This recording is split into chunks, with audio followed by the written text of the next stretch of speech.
జమ్మూ కాశ్మీర్ పోలీసులు ఇటీవల white collar ఉగ్రవాద మాడ్యూల్ కేసులో ఒక వ్యక్తిని అరెస్టు చేశారు.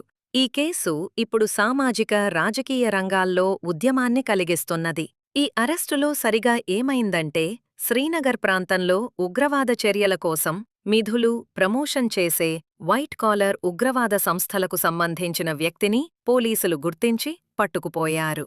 వైట్ కాలర్ ఉగ్రవాద మాడ్యూల్ అంటే ఎటువంటి కార్పొరేట్ లేదా నేర సంబంధిత పద్ధతుల ద్వారా ఉగ్రవాద కార్యకలాపాలను ఆర్థిక, సాంకేతిక మద్దతు అందించే నేరస్తుల గుంపు. ఈ వ్యక్తి ఆ సంస్థలకు వివిధ మార్గాల్లో సహాయమందించినట్లు పోలీసులు తెలిపారు.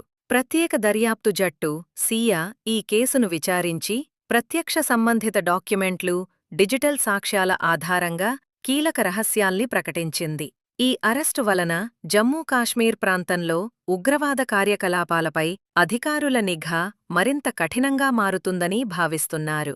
సామాజిక శాంతి, భద్రత కోసం ఈ చర్యలు అత్యవసరమని జిల్లా పోలీసులు అన్నారు. అరెస్టు అనంతరం విచారణ మరింత వివరంగా జరుగుతోందని తెలిపారు.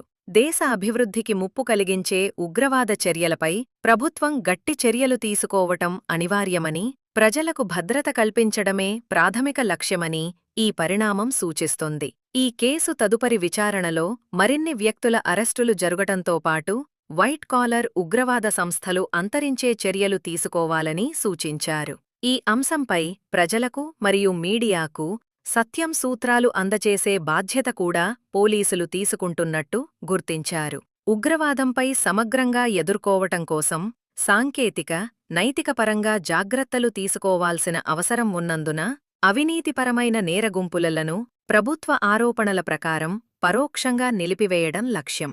ఇవి భారతదేశ భద్రతకు, ఉగ్రవాద నిర్మూలన చర్యలకు ఒక కీలక ఉదాహరణలాగే నిలుస్తాయి. జమ్మూ కాశ్మీర్ పోలీసులు ఈ దిశగా మరింత విచారణ కొనసాగిస్తున్నారు.